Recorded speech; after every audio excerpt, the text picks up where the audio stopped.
Another day, another box of nickels, and another chance to find something for the album.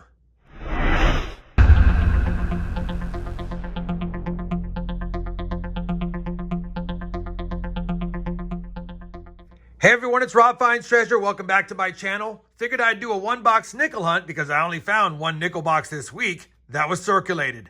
And I know it's circulated because these are the type of boxes that has the holes on the bottom, and I'll tell you, it doesn't look too bad by the holes on the bottom. I see a lot of older type Jefferson designs, so I'm excited to crack it open here in just a second.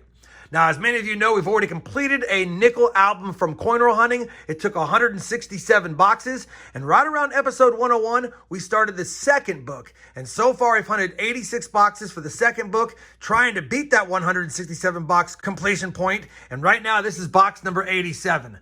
Now, this is going to be episode number 110 of the entire playlist. And if you'd like to start it from the very beginning, I always have that playlist linked both down below in the video description, as well as pinned up here for your convenience. Now, that being said, only two nickels are needed, the 39S and the 50D. We'll be looking for those nickels in here, along with buffalo nickels, any silver war nickels, any V nickels if we get lucky, and of course, any varieties or better dates.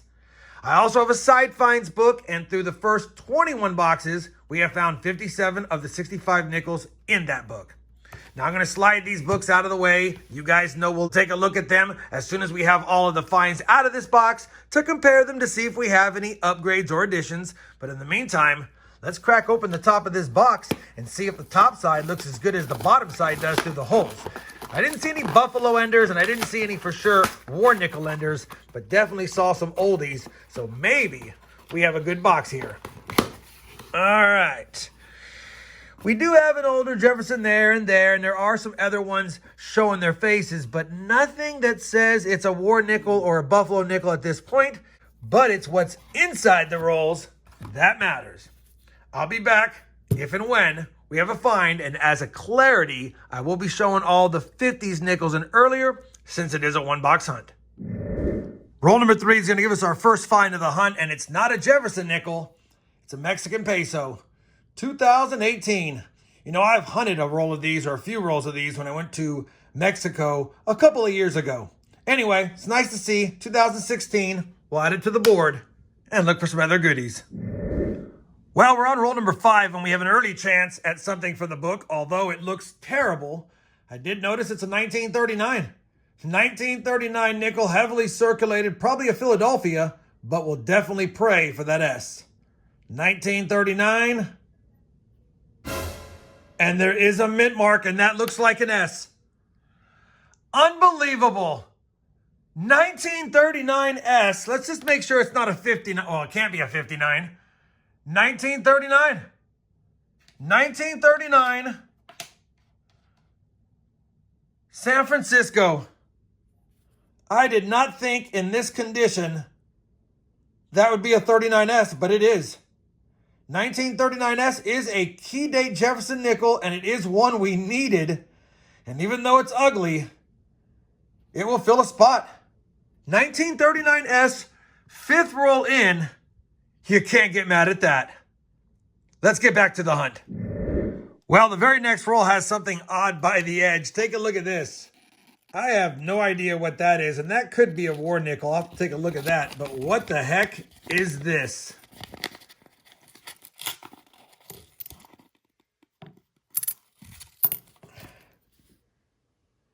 2017, somebody wore this down. I'm going to put it to the side, but that's definitely post-mint damage. But man, that's an oddity. And while I have you here, just in case, no, damage 1977. All right, we'll put that aside as an oddity. We know it's post-mint damage, but we'll get back to the hunt and see if we can find some more goodies. Roll number 9 of the hunt's going to give us our first 40s Jefferson find, and it's a 1940 Philadelphia. Well, let me just double check. There could be some, just a 1940 Philadelphia. Roll number 10, another find, a 1948 Jefferson nickel from Denver. Well, roll number 13 might have our first silver nickel of the hunt, because if that's not a silver nickel, I don't know what is. Looks like it is by the green edge. And it looks like it is by the back. And it is Philadelphia 1945. We'll take that. A couple of good finds already. Not a lot of finds. Only 5 on the board through the first 13 rolls, but one we needed. One is silver and a cool Mexican peso. Same roll, just flattened out after pulling out the war nickel by the edge. And take a look at that. We've got another Mexican peso as well. And that one's going to be 2012. We'll take it. Roll number 14. Another early Jefferson find. 1946, Denver. Roll number 19. First nickel from the 50s, actually. It's going to be a pretty nice 1953, Denver.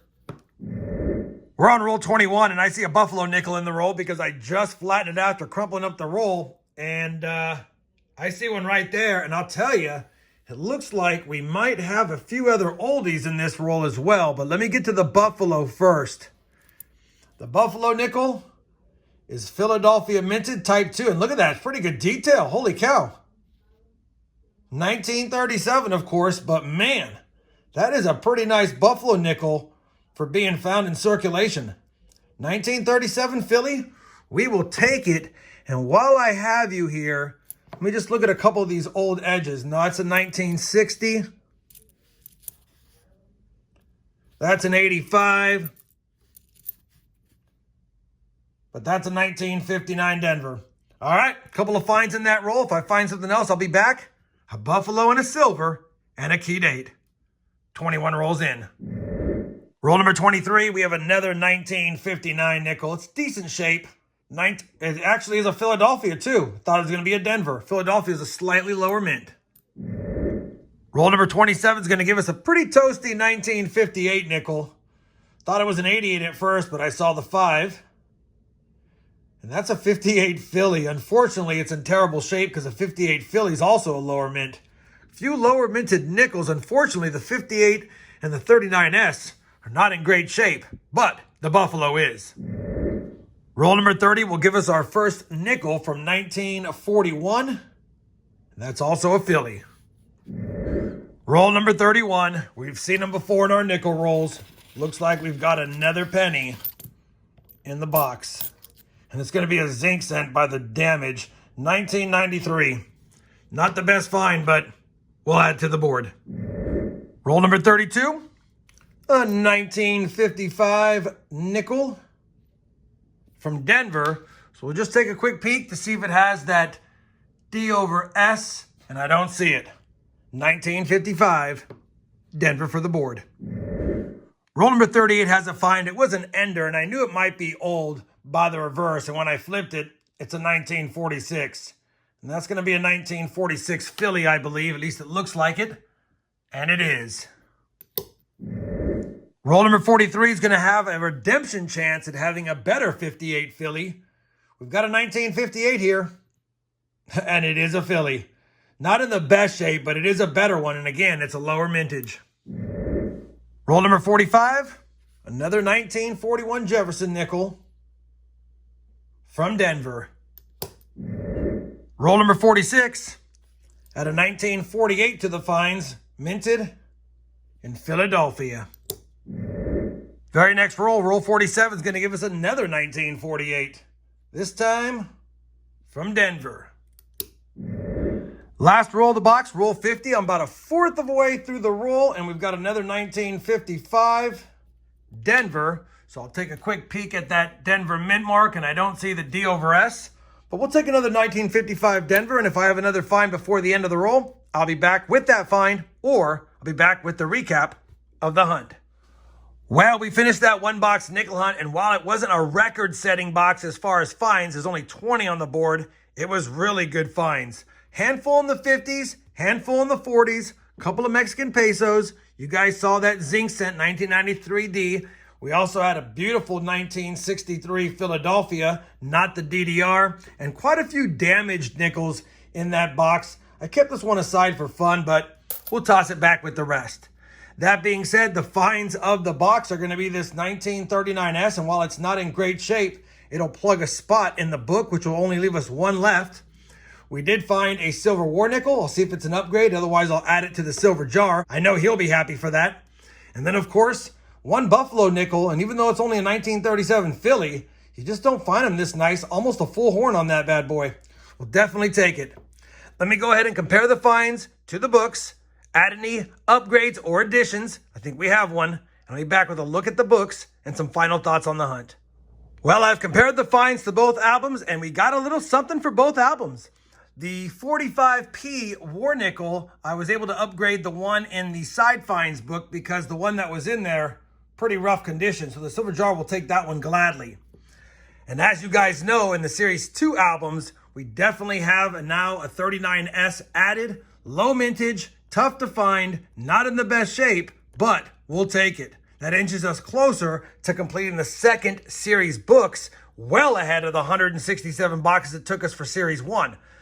That being said, we had a lot of finds for the Series 1 book and we're stuck forever on the 50D. And here we go again. All we need now is another 50D.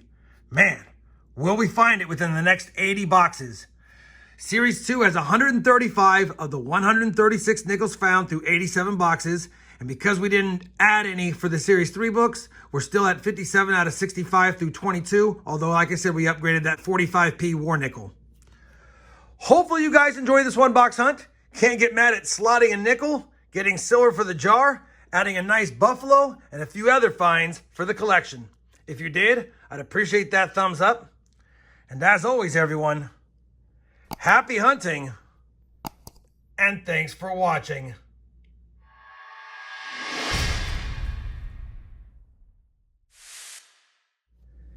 It's not much silver, but it's still silver for the jar.